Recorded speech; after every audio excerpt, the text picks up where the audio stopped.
Alright, so welcome to another video. Keeping with tradition, after a new series ends, I like to host a Q&A video where I can answer your questions. You get the idea.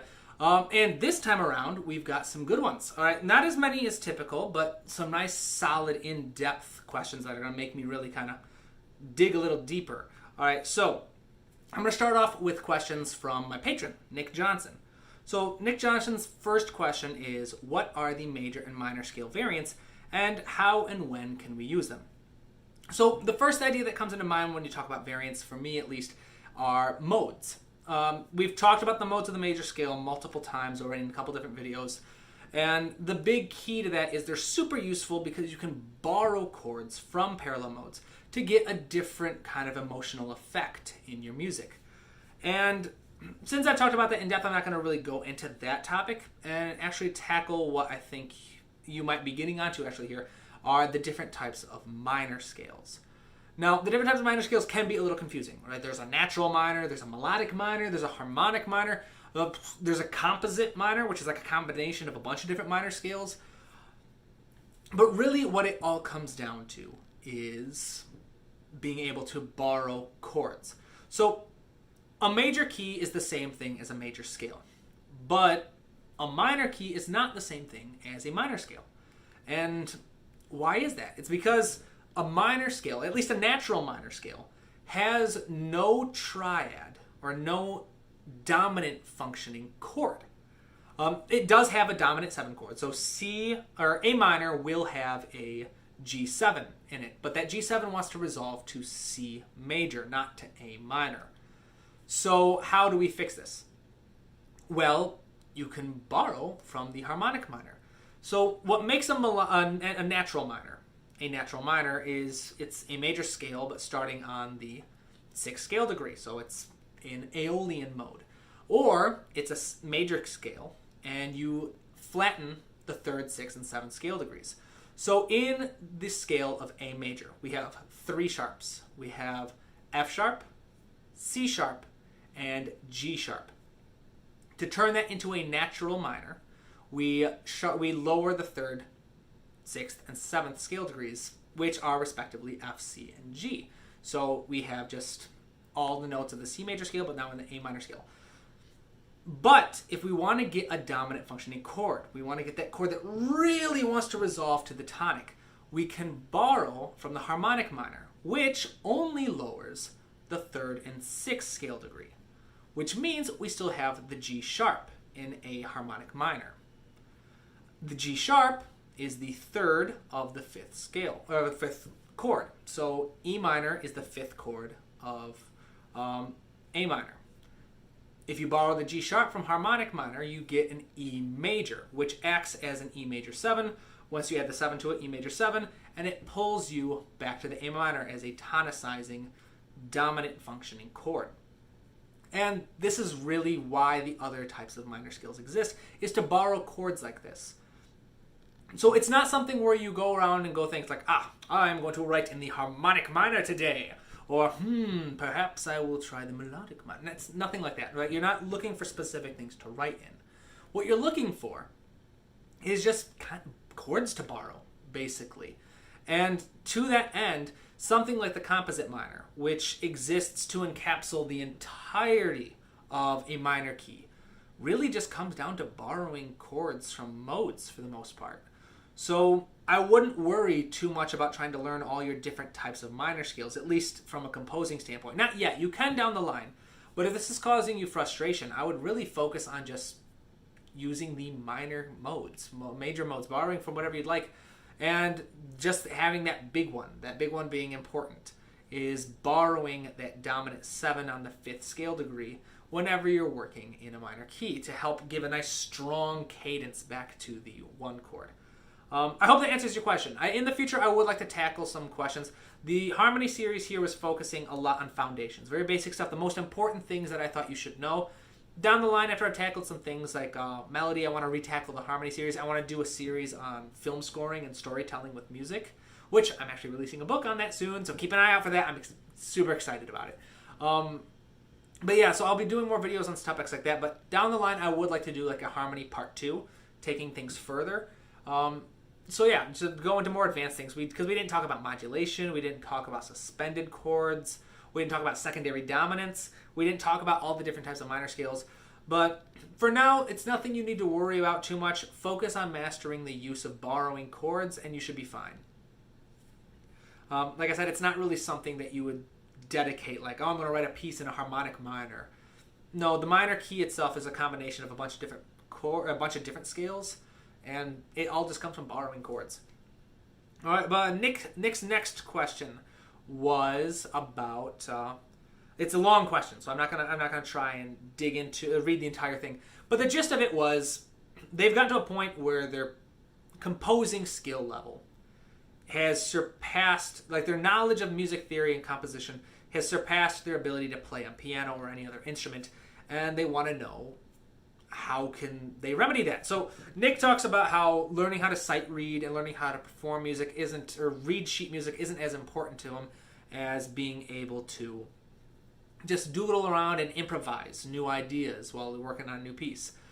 So for this, I'm not a piano teacher. I'm a passable piano player myself, but I do have an approach that I like to take to practicing my piano. And I like to do it every morning, first thing in the morning. It's just a nice way to wake up and get my hands warmed up and stuff like that. But it starts by just focusing on what is it do I think I should know. So scales are super important. Diatonic chords are super important. Just basic major and minor triads are super important. So what I'll do is every day I'll pick a different scale. So like today it was D major. All right, D major, I'll go up D major 1 octave in my right hand. I'll do 2 octaves. I'll do 2 octaves in my left hand, and I'll do them 2 octaves together, both left and right. And from there, once I've done that, I'll start going through the modes. So I'll start same notes, just instead of starting on D, I start on E, then F sharp, then G, then basically moving up and down doing the scales until I've gone through all the modes. That way, I'm familiar with playing all the modes of D major. Then after that, I'll go through the diatonic chords. I'll start with just triads. So I'll go through all the chords that naturally appear in a D major scale. So D major, then E minor, then F sharp minor, then G major, yada, yada, yada. And then as I'm playing, then from there, I'll do the 7th chords. I'll basically do the chords over again, but this time I'll do 7th chords. Then after that, I'll do the extensions. So like this, you don't need to do all of this, but you're seeing different skill sets I want to have readily available. Yes, I want to be able to play chords quickly within a key. Yes, I want to be able to do 7th chords very quickly. Yes, I want to be able to do extensions very quickly. Things that I want to be muscle memory are the things that I practice each day. And yeah, it can be boring. I'm one of those weird people that I really enjoy doing technical studies. I really enjoy just doing stuff that's not necessarily music per se, but drills. And it works really well. Sometimes I can practice inversions. I'll do all different kinds of things. But the gist of this is you pick just specific skill sets. What do you want to have available? Do you want to be able to do scales? Do you want to be able to do arpeggios? Do you want to be able to do just specific chord progressions or chord relationships? Whatever you want to focus on. Just like 2 to 3 minutes a day. You don't even need to be a full hour or so. Just whatever amount of time you can do, just be conscious about it and practice a little bit here, a little bit there, and be patient. Over time, it will develop. All right, excellent. So those are Nick's questions. Let's look at the ones from the YouTube post. All right, so first one from Joe Tail.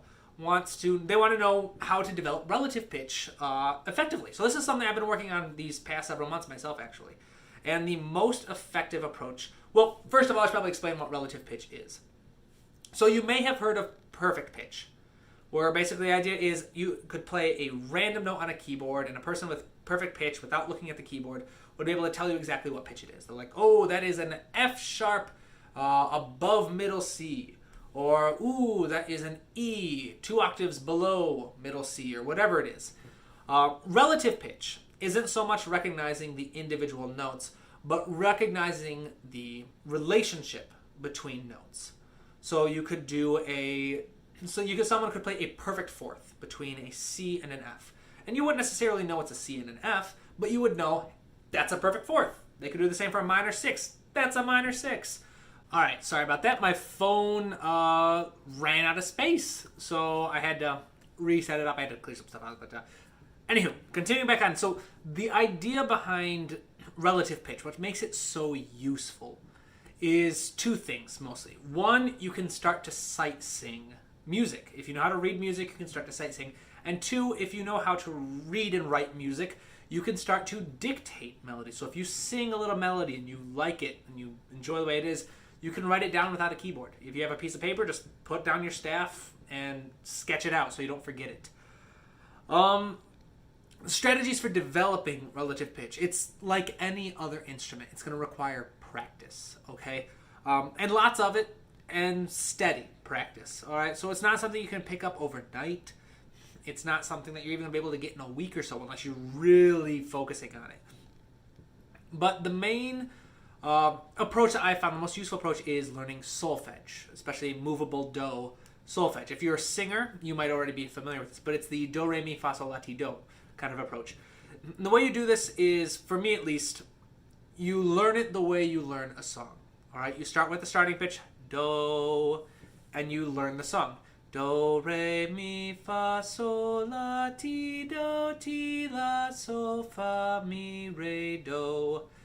If you do that, you now have a major scale memorized. With the major scale memorized, you can start to practice specific chords within the scale. So do, mi, so, mi, do. You can learn the major triads and stuff like that. So I would say start small, learn the scale, all right? Learn the major scale. Then try to learn the individual chords within the scale. And you can do this with a keyboard. All right, play the scale and sing along with it, right on C major. Learn the pattern, memorize it like you would any other song that you would learn to sing off the radio or off your phone or Spotify or what have you. And just kind of develop it from there. There are lots of books, lots of great systems out there to help you learn solfege. So lots of good apps. So whatever you're looking for, that's where I'd say get started. I wouldn't worry too much about trying to learn individual intervals right off the bat. Focus with the scale first and build from there.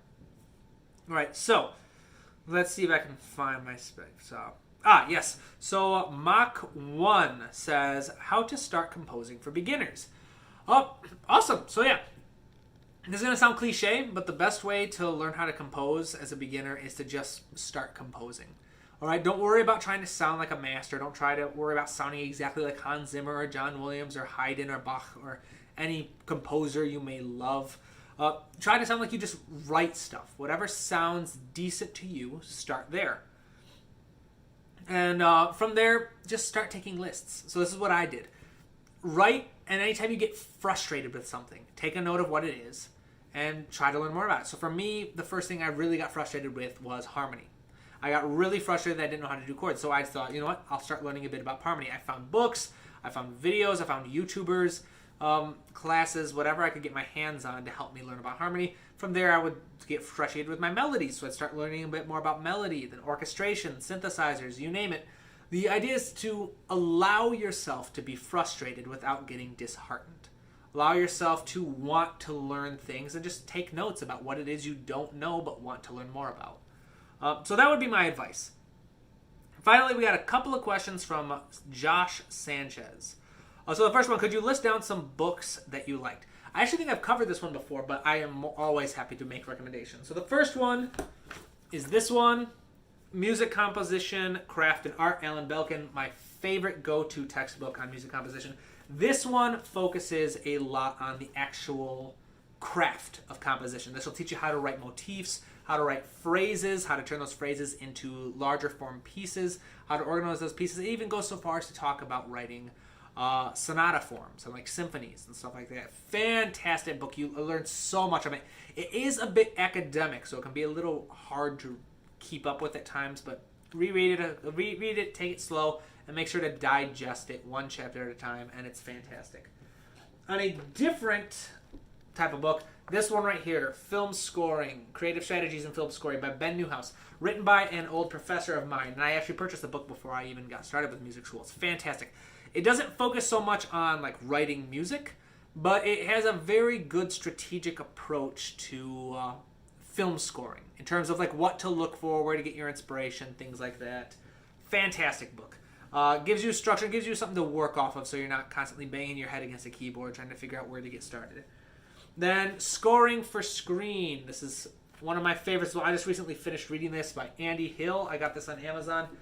Incredible book. Every chapter dissects a different score for a different movie. Talks about different things you can learn from it. Talks a bit about the history of the composers who did it, the techniques they used. Really entertaining, fun, and informative book to read.